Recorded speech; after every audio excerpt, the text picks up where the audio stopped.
यो तारा बराल भन्ने कि यसलाई यो डेरी बराल भन्ने खास नाम त यसको डेरी बराल हो है। अनि यो डेरी बरालले चाहिँ यो पत्रकार सम्मेलनमा चाहिँ हाम्रो आशिका दिदीलाई चाहिँ अब यसले चाहिँ अब यसरी चाहिँ सहयोग उठाएर दुनियाँ चाहिँ अब बिरामीलाई चाहिँ बेडमा गएर आँखाको चस्माबाट चाहिँ भिडियो खिच्ने, बेड नम्बर सार्वजनिक गर्ने, अनि पैसाहरू चाहिँ सहयोग यसरी दिएर चाहिँ सहयोग गरेको पैसाहरू चाहिँ सार्वजनिक नगर्ने भन्ने त्यस्तो खालको आरोप लागेको छ होइन।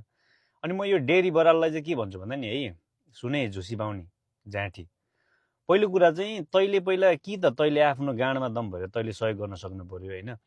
अब तँ र आशिका तामाङमा किन धेरै फरक छ भन्दाखेरि तारा बराल भनेको ओछ्यान तताएर अरूको ओछ्यान तताएर भाइरल भएर आएको मान्छे हो है। अनि रविलामछानेदेखि अरू सबैको चाहिँ खुट्टा तानेर अरूको बारेमा चाहिँ जे पाए त्यही बोलेर तँ चाहिँ त्यसरी माथि आएको मान्छे हो।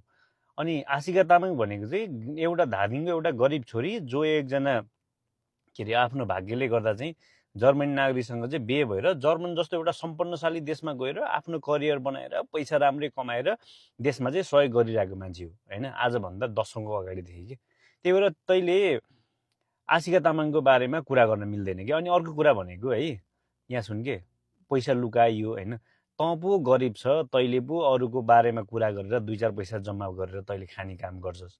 आशिका तामाङलाई त्यस्तो गर्नु पर्दैन कि। आशिका तामाङको त आफ्नो फाउन्डेसन छ यार, आशिका तामाङ फाउन्डेसन छ।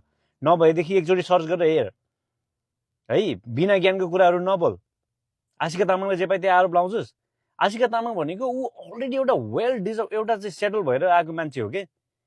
तारा बराल जस्तो एउटा देरी तँ जस्तो अरू पार्टीको झोला बोकेर झुन्डे बोकेर त्यो गर्ने तँ जस्तो आइमाईले यस्तो कुरा गर्न सुन् है। अरूको ओछ्यान तताएर आएर चाहिँ भाइरल हुने मान्छे र एउटा समाजसेवा गरेर आउने मान्छेको चाहिँ बिचमा चाहिँ कुरा दाँच्न चाहिँ मिल्दैन है। त्यही भएर तारा बराल अलिक बढी चाहिँ नबोल, तेरो थुतुना सम्हाल, झुसी बाहुनी।